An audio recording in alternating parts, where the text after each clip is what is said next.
Daniel. Chapter 2. And in the 2nd year of the reign of Nebuchadnezzar, Nebuchadnezzar dreamed dreams, wherewith his spirit was troubled, and his sleep brake from him.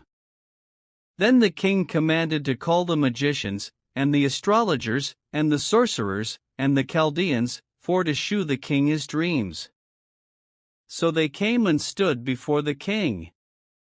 And the king said unto them, I have dreamed a dream, and my spirit was troubled to know the dream.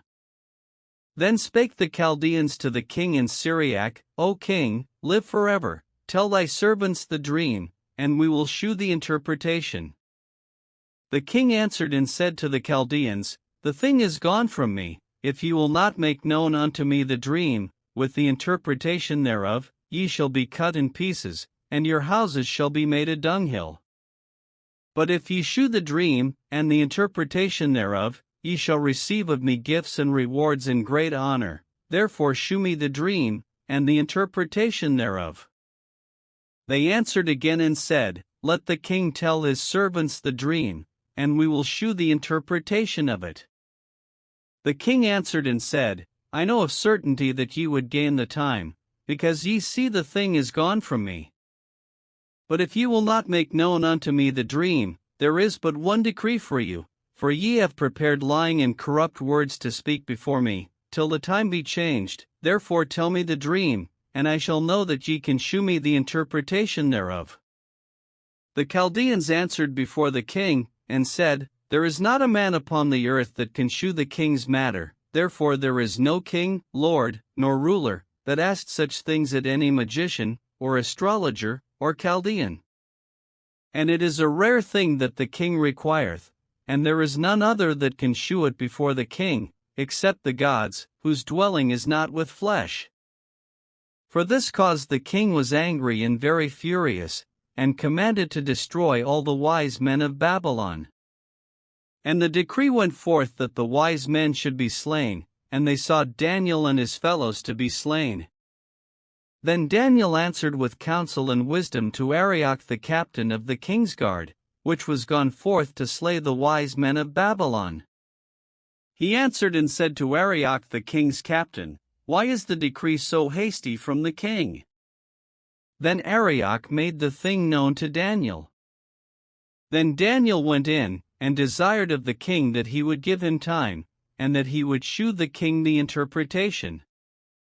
Then Daniel went to his house, and made the thing known to Hananiah, Mishael, and Azariah, his companions, that they would desire mercies of the God of heaven concerning this secret, that Daniel and his fellows should not perish with the rest of the wise men of Babylon.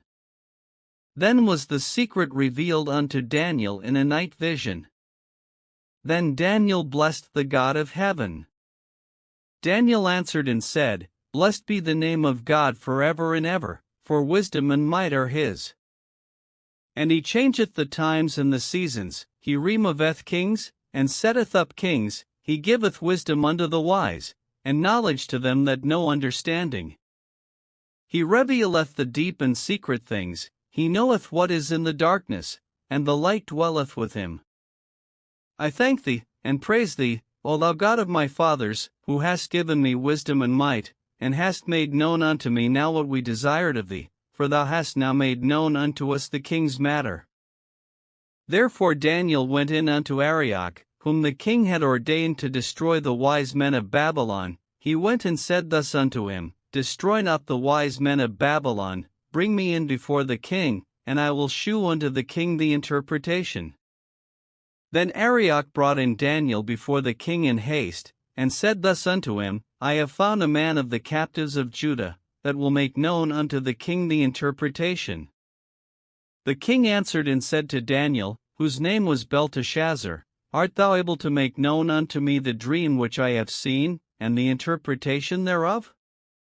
Daniel answered in the presence of the king, and said, The secret which the king hath demanded cannot the wise men, the astrologers, the magicians, the soothsayers, shew unto the king.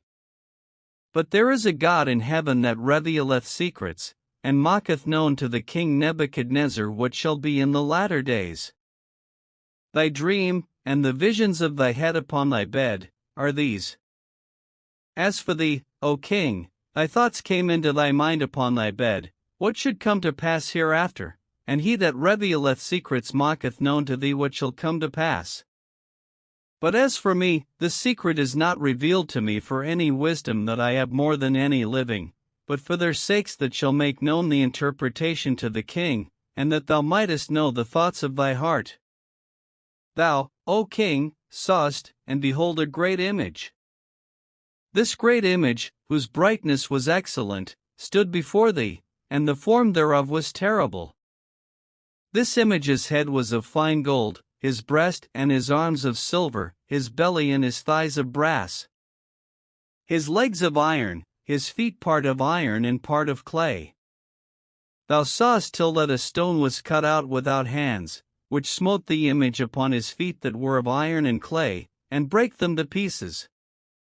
Then was the iron, the clay, the brass, the silver, and the gold, broken to pieces together, and became like the chaff of the summer threshing floors, and the wind carried them away, that no place was found for them, and the stone that smote the image became a great mountain, and filled the whole earth. This is the dream, and we will tell the interpretation thereof before the king. Thou, O king, art a king of kings, for the God of heaven hath given thee a kingdom, power, and strength, and glory. And wheresoever the children of men dwell, the beasts of the field and the fowls of the heaven hath he given into thine hand, and hath made thee ruler over them all. Thou art this head of gold. And after thee shall arise another kingdom inferior to thee, and another third kingdom of brass, which shall bear rule over all the earth. And the fourth kingdom shall be strong as iron, forasmuch as iron breaketh in pieces and subdueth all things, and as iron that breaketh all these, shall it break in pieces and bruise.